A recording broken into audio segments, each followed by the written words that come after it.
नमस्कार बच्चों, हाजिर हूँ मैं एक बार फिर। जैसा कि आपको पता ही है, आजकल हम चला रहे थे लीनियर इक्वेशन पोलिनोमियल। पहले 2 चैप्टर हम एनसीईआरटी के बेटा कर चुके हैं और आज हम अगला चैप्टर स्टार्ट करने जा रहे हैं। ये है linear equation with 2 variable, chapter number 3, है ना। अब इस चैप्टर में देखिए बेटा, सबसे पहले तो आपने 9th क्लास में पढ़ा था लीनियर इक्वेशन क्या होती है। अगर आपको पता हो, मैं बताऊं लीनियर इक्वेशन स्टैंडर्ड फॉर्म क्या होता है। देखिए ये है ax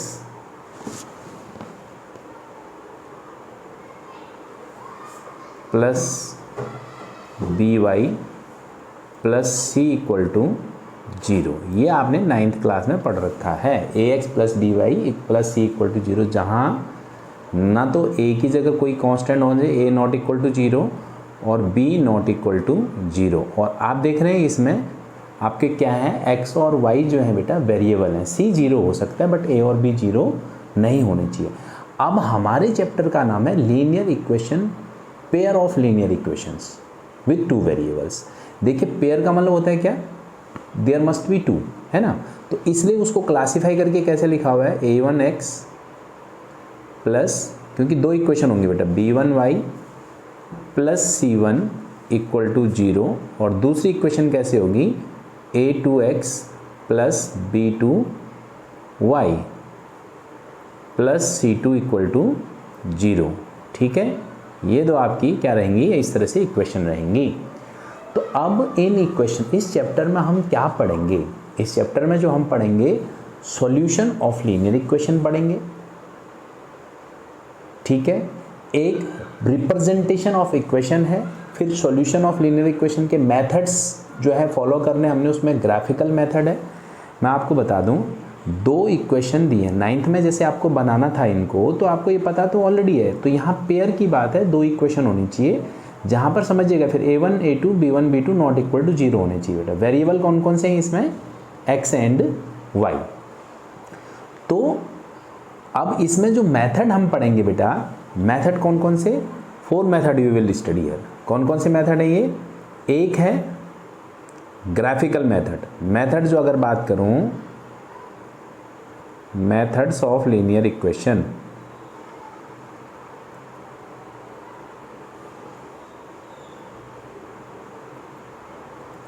पहला मेथड है बेटा ग्राफिकल या ज्योमेट्रिकल मेथड। ठीक है,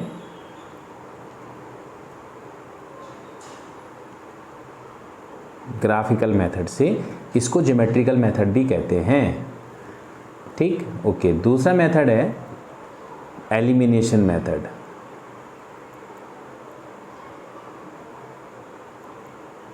और तीसरा है सब्स्टिट्यूशन मेथड।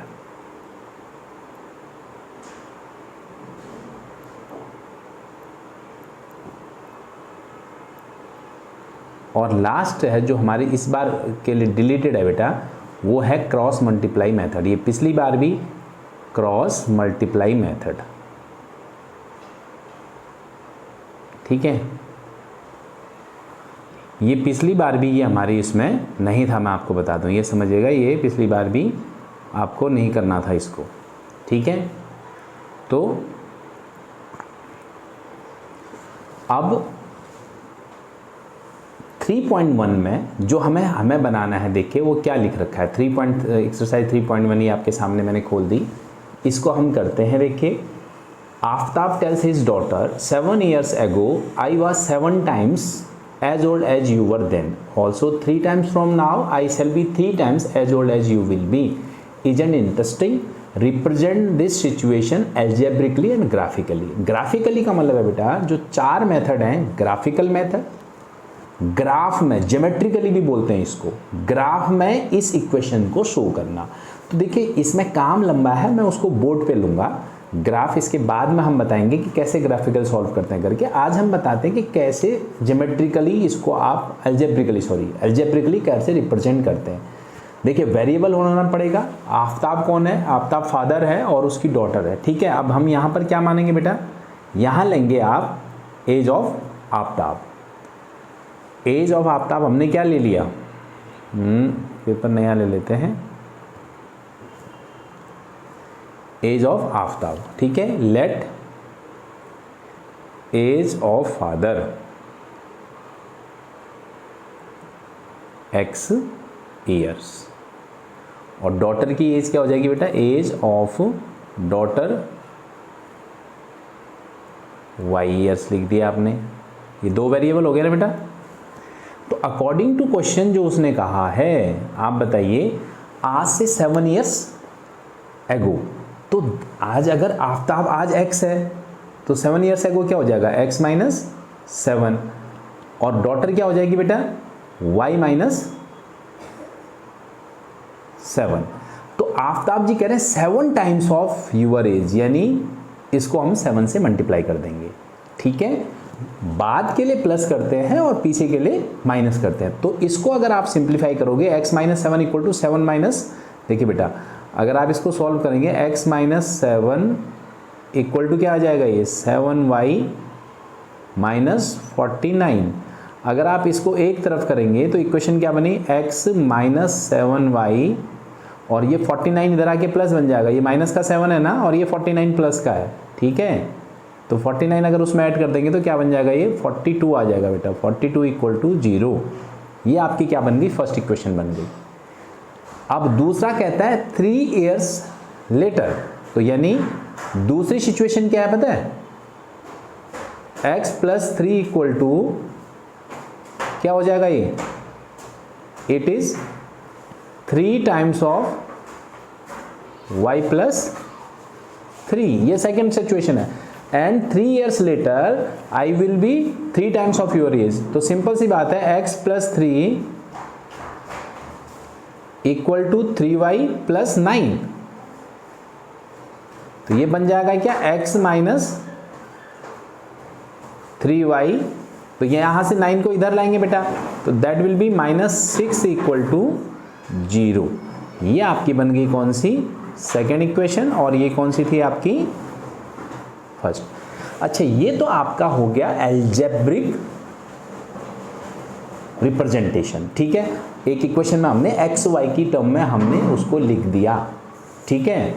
तो और अब इसका ग्राफिकल सॉल्यूशन हम ग्राफ में बनाएंगे, जो एक्स रिकॉर्डर से रिकॉर्ड करने में पॉसिबल नहीं है, तो हम उसको बाद में, जब बाद में ग्राफिकल मेथड करेंगे तो उसमें हम उसको कर लेंगे बेटा। चलिए इसी तरह से आप देखिए सेकंड क्वेश्चन क्या है, कहता है a coach of cricket team buy 3 bat 6 balls for 3900, later he buys another bat and 3 more balls of the same kind for 1300, represent the situation algebraically and geometrically। अब geometrically मतलब graphically, ठीक है। Graph हम नहीं बना रहे अभी, मैंने जैसा आपको कहा है कि बाद में हम करेंगे। तो देखिए अब यहाँ पर बैट, 3 बैट्स एंड बॉल्स लिखा हुआ है ना, 3 देख रहे होंगे आप, और 6 बॉल्स कितने में, 3900 में। 1 more bat, another bat and 3 more balls. तो हम मान लेते हैं बेटा let price of bat and price of ball, ठीक है। कैसे शुरू करते हैं इसको, सेकेंड क्वेश्चन में let price of a bat be rupees, क्या हो जाएगा, x, and ball B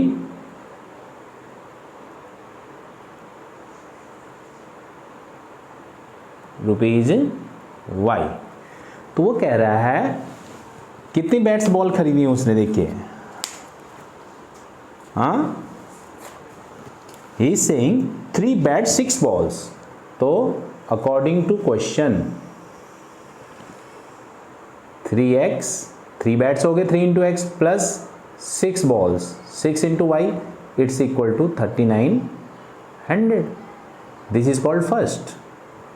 and दूसरी क्या बन रही है, 1 more ball and 3 balls, 1 more bat and 3 balls of rupees 1300। Same type का ये कह रहा है, इतने का कर रहा है बस। दिस इज 3900 बेटा और दिस इज 1300। ये दोनों का एल्जेब्रिकल एक्सप्रेशन आपका हो गया ये, ठीक है। 2 इक्वेशन आपने बना दी, गॉट इट। तो फिर आइए थर्ड क्वेश्चन में, देखिए उसमें क्या कहा है, ये तो अब आपको भी समझ आ गया होगा। Cost of 2 kg apples and 1 kg grapes in a day is 160।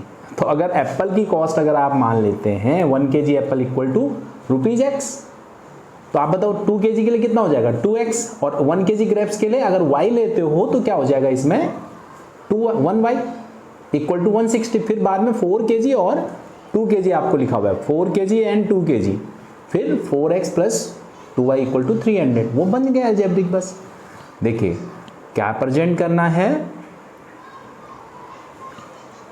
Cost of let, third question है ये इसका 3.1 का, let cost of 1 kg apple, क्या लिखेंगे बेटा ₹X, और and cost of 1 kg grapes equal to ₹Y। तो अकॉर्डिंग टू क्वेश्चन जो बनेगा बेटा आपका क्या आएगा, x plus 2x, 2 kg apple था, and y 1 kg 1y equal to 160। This is called equation first, ठीक है। और दूसरा जब लिखा हुआ है and 4 kg apples and 2 kg grapes, and दूसरी इक्वेशन क्या बनेगी, कितने एप्पल है 4 kg एप्पल्स और 2 kg ग्रेप्स, वो कितने के अवेलेबल हैं देखिए, वो हैं आपके ₹300 के। तो ये हो गया सेकेंड, ठीक है। ये एक्चुअली जो है अलजेब्रिकल एक्सप्रेशन ऑफ द प्रॉब्लम है, ठीक है। आगे भी इस तरह के क्वेश्चन आएंगे। आज हमने सिर्फ ये किया कि कैसे इक्वेशन को फॉर्म करना है, कैसे अलजेब्रा में उसको अलजेब्रिकल एक्सप्रेशन में करना है। हालांकि मैं फिर बाद में बोल रहा हूँ इनको ग्राफ से भी सॉल्व करके बताना है, वो हम अगला 3.2 के साथ उसमें जब ग्राफ करेंगे तो उनके साथ आपको इसको बता देंगे। तो ये छोटी सी वीडियो थी 3.1 के लिए, उम्मीद करता हूँ आपको समझ में आई होगी। अभी बहुत इनिशियल स्टेज में चल रहे हैं, फिर मैं बार बार बोल रहा हूँ आपको, जो भी आपको अगर दिक्कत हो या कुछ बात हो तो मुझे सब चीज़ों का, सारे कमेंट्स का स्वागत है। आप लिखिएगा, बताइएगा कहाँ कमी रही है, ताकि उनको ठीक करने की कोशिश किया जाए। आज में इतना ही रखते हैं, फिर मिलते हैं अगली बार, तब तक के लिए नमस्कार।